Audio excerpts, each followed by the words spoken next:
Welcome to S9 TV news. ముందుగా headlines ఏంటో చూద్దాం. సజ్జనార్ కాంగ్రెస్ కండువా కప్పుకో ఎమ్మెల్యే హరీష్ రావు.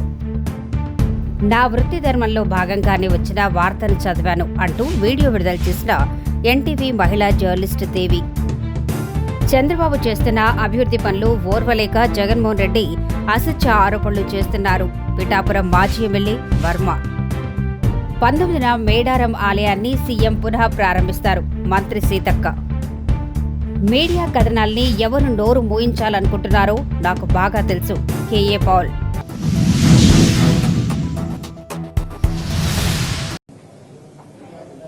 ఆ సజ్జనారు కాంగ్రెస్ కండువా కప్పుకో రాదాను. ఏం మాట్లాడుతున్నావు నువ్వు? మీ డీజీపీ నువ్వు మీరు మీ కాకి బుక్ ఏం చెప్తున్నది? మేము చట్టాన్ని అమలు చేస్తున్నాం. మరి ఆనాడు కేటీఆర్ గారి మీద అడ్డగోలుగా మంత్రి సురేఖ మాట్లాడినాడు. నీ చట్టం ఏమైంది? ఆ రోజు కూడా బాధపడ్డది ఒక మహిళనే కదా. ఆ రోజు అడ్డమైన ఆరోపణలు చేస్తే మీరు కేసులు పెట్టకపోతే, మీ ప్రభుత్వం చర్యలు తీసుకోకపోతే కేటీఆర్ గారు ఆవిడ మీద సూట్ ఫైల్ చేసినారు. సురేఖ గారి మీద కేటీఆర్ గారు కేసు వేసినారు. ఏం కేసు అంటే మన డిఫమేషన్ సూట్ వేశారు కేటీఆర్ గారు. మరి ఆ రోజు మీ కేసు ఎందుకు పెట్టలే? ఆ రోజు నీ చట్టం నిద్రపోయిందా సజ్జనార్? ఆ రోజు కాకి బుక్ పనిచేయలేదా సజ్జనార్? ఇవాళ ఒక మహిళ మీద అయిందని తెగ బాధపడుతున్నావు. మరి ఆ రోజు కూడా ఒక మహిళనే కదా. ఒక మంచి నాయకుడు, ఈ రాష్ట్రానికి పేరు తెచ్చిన నాయకుడు కేటీఆర్ గారి మీద అడ్డగోలుగా మాట్లాడితే మరి ఆ రోజు నీ చట్టం ఏం చేసింది? చట్టం చుట్టమైందా ఆ రోజు? ఈ రోజు ఎందుకు ఇంత అర్ధరాత్రి పూట చేస్తున్నారు?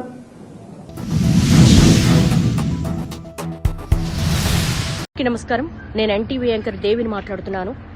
ఒక వార్తకు సంబంధించి నన్ను తెలంగాణ సిసిఎస్ పోలీసులు నిన్న నాకు కాల్ చేసి మాట్లాడుకుందాం రా అన్నారు. ఆ తర్వాత ఆఫీస్కి వచ్చారు, స్టేట్మెంట్ రికార్డ్ చేస్తామన్నారు. ఆ రికార్డ్ చేసే ప్రతి ప్రశ్న 3 గంటల పాటు నాకెంత మెంటల్ హరాస్మెంట్ ఉన్నా, నాకు సంబంధించింది కాకపోయినా, కేవలం నేను చేసింది వార్తను చదివాను. అది నా వృత్తి ధర్మంలో భాగంగానే చదివాను. నాకు ప్రతిరోజు నేను వార్తలు చదవడమే నేను చేసే ఉద్యోగానికి నాకు శాలరీ వస్తుంది. కాబట్టి ఏ వార్త వచ్చినా ఆ వార్త నేను చదువుతాను. అందులో భాగంగా చేసిన నా వృత్తి ధర్మంలో వాళ్ళు నన్ను అడిగినప్పుడు ప్రతి ప్రశ్నకు నేను స్టూడియోలో ఎంటర్ అయిన దగ్గర నుంచి మినిట్ టు మినిట్ వాళ్ళకి ఆన్సర్ చేశాను. 3 గంటల పాటు నాకు ఎంత మెంటల్ హరాస్మెంట్ ఉన్నప్పటికీ కూడా చాలా పేషెన్సీగా ఇచ్చాను. అయినప్పటికీ మళ్ళీ నిన్న రాత్రి కాల్ చేశారు. నిన్న రాత్రి కాల్ చేసి మళ్ళీ ఈ రోజు పొద్దున మళ్ళీ స్టేట్మెంట్ రికార్డ్ చేయాలి, మళ్ళీ రమ్మన్నారు. నేను ఒక మహిళా జర్నలిస్ట్ని. నా ఇంటికి వచ్చారు, నా హస్బెండ్తో మాట్లాడారు. నిజానికి నా ఇంట్లో వాళ్ళు ఇబ్బంది పెట్టాల్సినంత అవసరం లేదు.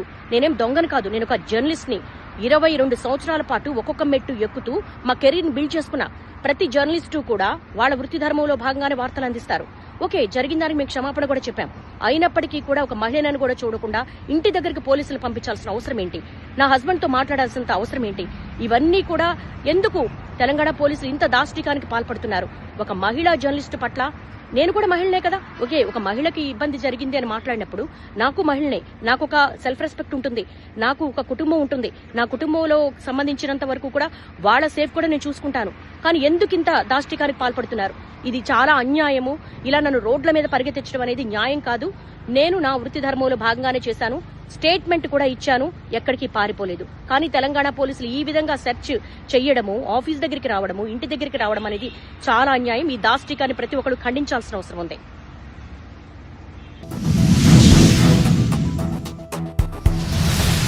అందరికీ కూడా సంక్రాంతి శుభాకాంక్షలు. ముఖ్యంగా జగన్మోహన్ రెడ్డి గారు రాజధాని గురించి నదీ గర్భంలో కడుతున్నారని చెప్పి చంద్రబాబు నాయుడు గారిని విమర్శించారు. అయితే మన న్యూఢిల్లీ యమునా నది ఒడ్డున ఉంది, కలకత్తా హుగ్లీ నది ఒడ్డున ఉంది, అలాగే హైదరాబాద్ మూసీ నది ఒడ్డున ఉంది. అంటే ఇలా చెప్పుకుని పోతే ప్రతి రాజధానికి ఏదో ఒక నది ఉంటుంది.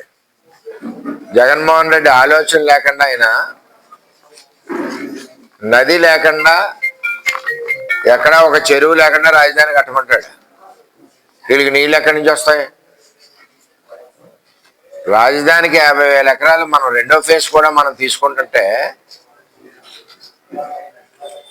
ఆయన విమర్శ నదీ గర్భంలో రాజధాని ఉందని విమర్శ చేస్తున్నాడు. అయితే ఒకే వ్యక్తికి హైదరాబాద్ లోటస్ పాండ్లో 1,00,000 చదరపు అడుగులు ఇల్లు జగన్మోహన్ రెడ్డి గారికి ఉంది. బెంగళూరు యలంక ప్యాలెస్ జగన్మోహన్ రెడ్డి గారిది 30 ఎకరాలు. తాడేపల్లి ప్యాలెస్ 87,000 చదరపు అడుగులు. కడపలో జగన్మోహన్ రెడ్డి గారి రాజభవనం 10 ఎకరాలు. చెన్నైలో ప్యాలెస్ 8 ఎకరాలు. ముంబై ఢిల్లీలో భవనాలు 7 ఎకరాలు. అంటే ఒక వ్యక్తికి దగ్గర 15 ప్లస్ 350 365 ప్లస్ కడపలో 10 375 ఎకరాల్లో రాజభవనాలు ఉన్నాయి జగన్మోహన్ రెడ్డి గారికి ఒక వ్యక్తికి. దీన్ని బట్టి కాలిక్యులేషన్ చేయండి 5 కోట్ల మంది ప్రజలకి రాజధాని ఎన్ని వేల ఎకరాలు ఉన్నారో. అంటే ఈవేళ రాజధాని వేల కోట్ల రూపాయలు ఇన్వెస్ట్మెంట్ చేస్తూ పరుగులు పెడతా ఉంది. సిఆర్డిఏ భవనం అయింది, ఒకసారి వెళ్ళి చూడండి. అలాగే ఎమ్మెల్యే క్వార్టర్స్ అయినాయి, ఐఏఎస్ క్వార్టర్స్ అవుతున్నాయి, హైకోర్టు బిల్డింగ్ అవుతుంది. ఇన్ని రకాలుగా చేస్తూ ఉంటే 175 నియోజకవర్గాలకు సంబంధించిన ప్రజలకి కావలసిన రాజధానికి మీరు అడ్డేస్తుంటే ఎంతవరకు న్యాయం అని చెప్పి అడుగుతా ఉన్నాం. కనీసం అధికారంలో ఉన్నప్పుడు 3 రాజధానులు అని చెప్పి జగన్మోహన్ రెడ్డి అమరావతిని పక్కన పెట్టడం కోసం అది చెప్పి ప్రజల్లో ఒక విభజన తీసుకొచ్చాడు. పోనీ చేసాడా అంటే లేదు. ఇవాళ క్లియర్గా చంద్రబాబు నాయుడు గారి నాయకత్వంలో అమరావతి వేగం పుంజుకుంది, ఎక్కడికెట్ట అవుతా ఉంది, స్పీడ్ అవుతా ఉన్నాయి. అసెంబ్లీ కానీ, ఇటు మన హైకోర్టు భవనాలు కానీ, ఎమ్మెల్యే క్వార్టర్స్ కానీ, ఐఏఎస్ క్వార్టర్స్ కానీ, ఇప్పుడు సిఆర్డీఏ భవనం బ్రహ్మాండంగా ఉన్న భవనం. జగన్మోహన్ రెడ్డి గారికి నేను తెలియజేసేది ఏంటంటే, మీరు మీ నాయకులు 175 నియోజకవర్గాల ఇన్ఛార్జీలు మీరు వస్తానంటే స్వయంగా బస్సులు పెట్టి అధికారులను తీసుకెళ్ళి రాజధాని ఫౌండేషన్లు ఎక్కడికెక్కడ అయినాయి, కంప్లీట్ అయిన భవనాలు ఎక్కడికెక్కడ అయినాయి, స్లాబ్ లెవెల్లో ఉన్న భవనాలు ఎక్కడెక్కడ ఉన్నాయి, రోడ్స్ పూర్తయినాయి ఎక్కడెక్కడ ఉన్నాయి అని చెప్పి రాజధాని మీద మీకు పూర్తి అవగాహన కల్పిస్తామని చెప్పి తెలియజేస్తా ఉన్నాం. ఈవేళ రాజధాని లేకుండా ఆంధ్రప్రదేశ్ రాష్ట్రాన్ని 5 సంవత్సరాలు మీరు అట్టుపెట్టారు. ఈవేళ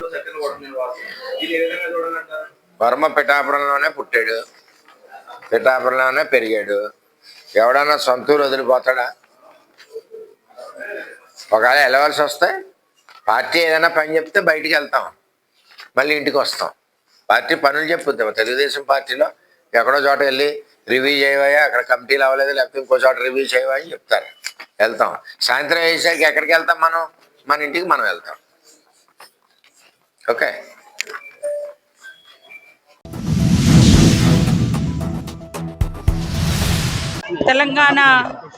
తెలంగాణ రాష్ట్ర ప్రజలందరికీ కూడా మరి కనుము సందర్భంగా శుభాకాంక్షలను తెలియజేస్తూ ప్రతి ఇంట్లో సుఖము సంతోషము పాడి పంటలు మరి అన్ని రకాలుగా కుశలంగా ఆరోగ్యంగా ఆనందంగా ఉండాలని మనస్ఫూర్తిగా మన వేములవాడ రాజన్నను మొక్కుకుంటూ మరి పత్రికా మీడియా సోదరులు మాకు ఆతిథ్యం ఇచ్చి స్వాగతం పలికిన మా సోదరుడు ఆది సీనన్న గారు, గ్రంథాలయ చైర్పర్సన్ కరీంనగర్ మల్లేశన్న గారు, సత్తు మల్లేశన్న గారు, మరి మీ అందరికీ కూడా పేరు పేరున నమస్కారాలు తెలియజేస్తూ మాకు చిన్నప్పటి నుంచి కూడా నాకు తెలిసినప్పటి నుంచి కూడా మ్యాక్సిమం అంటే ప్రతి జాతరకు ముందు మా తల్లిదండ్రులు ఇక్కడికి వస్తూ ఉంటారు.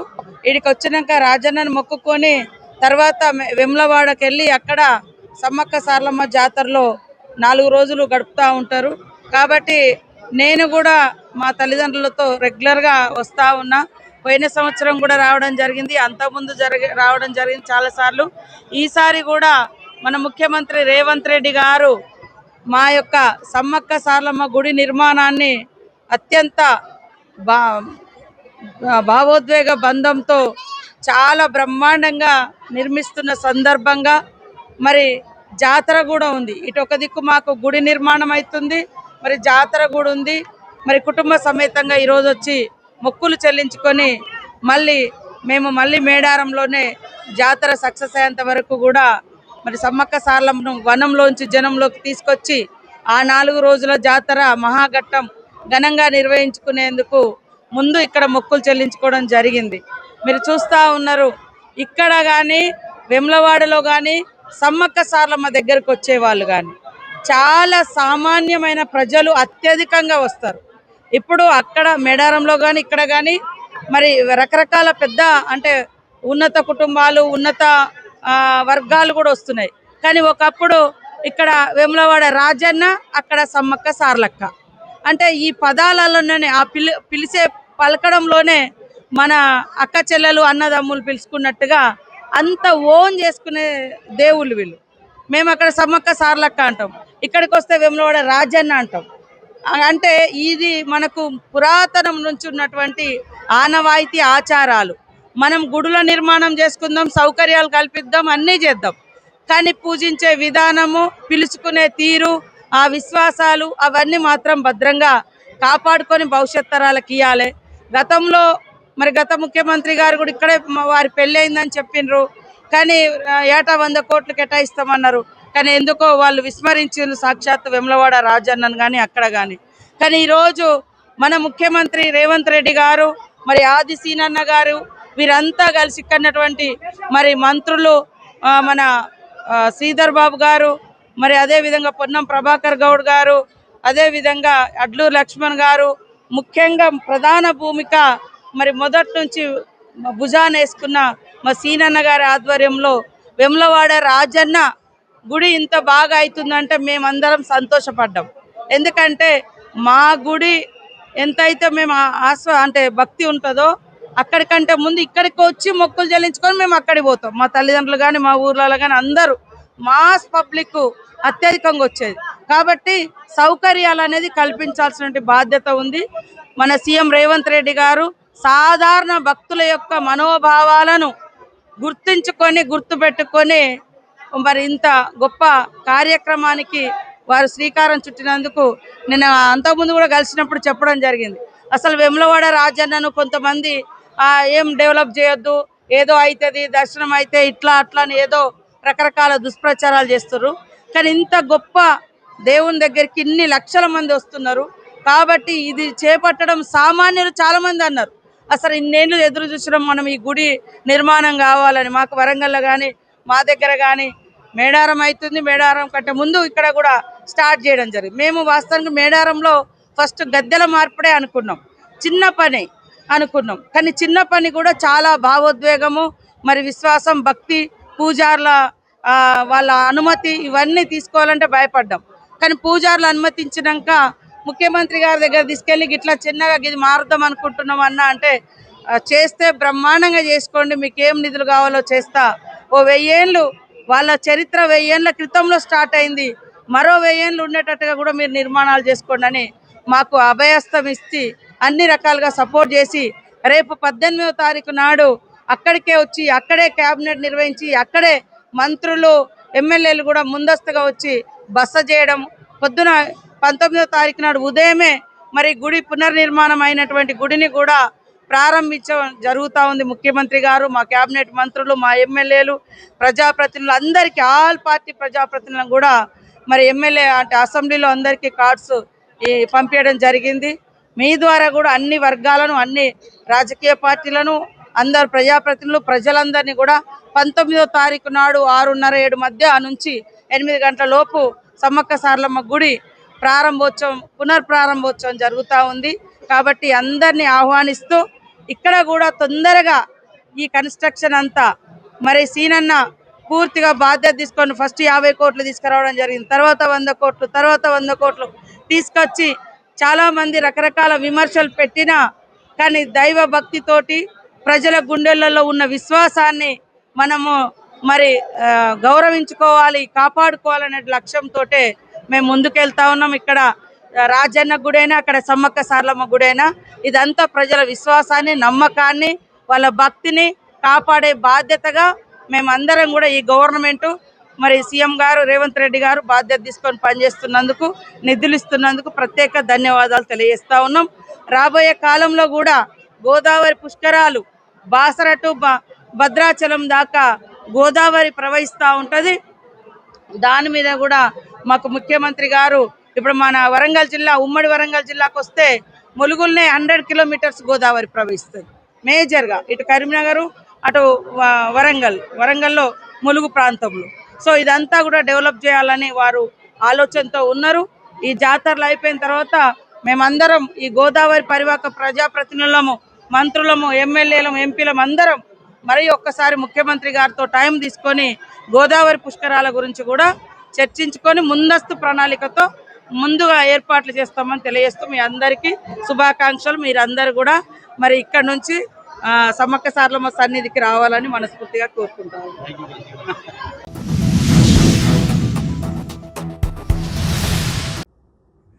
ఎన్టీవీ ఇన్పుట్ ఎడిటర్ దొంతు రమేష్ని, చారీ సుధీర్లను అర్ధరాత్రి మీద పోలీసులు వెళ్ళి తలుపులు బద్దలు కొట్టి దొంగల్ని, టెర్రరిస్టుల్ని అరెస్ట్ చేసినట్టు జర్నలిస్ట్ని అరెస్ట్ చేయడం నేను తీవ్రంగా ఖండిస్తున్నాను. కమిషనర్ సజ్జనర్ టీంతో సిట్టు వేశారట. తప్పని తెలిసిన వెంటనే ఎన్టీవీ యాజమాన్యం క్షమాపణ కూడా చెప్పారట. అలాంటి తర్వాత కూడా ఇంత ప్రొసీజర్ లేకుండా, నోటీసులు ఇవ్వకుండా తలుపులు బద్దలు కొట్టి కుటుంబ సభ్యుల్ని భయభ్రాంతులు చేయడం అది చాలా ఘోరం. అంటే ఎలాంటి మెసేజ్ పంపిస్తున్నారు? ఎవడైనా మా మంత్రి గురించి మాట్లాడితే లేదా మా ఐఏఎస్ గురించి మాట్లాడితే మా ఐపీఎస్ మేము అరెస్ట్ చేసి తీరుతాం. ఇది ఎంతవరకు కరెక్ట్? కానే కాదు. నేను ఇమీడియట్గా లీగల్ యాక్షన్లోకి నేను దిగాల. ఎవరు ఆర్డర్స్ ఇచ్చారు, ఎవరు అరెస్టులు చేశారు, చట్టానికి ఎవడు కూడా అబౌవ్ కాదు. అందరూ చట్టానికి లోబడే ఉండాలి.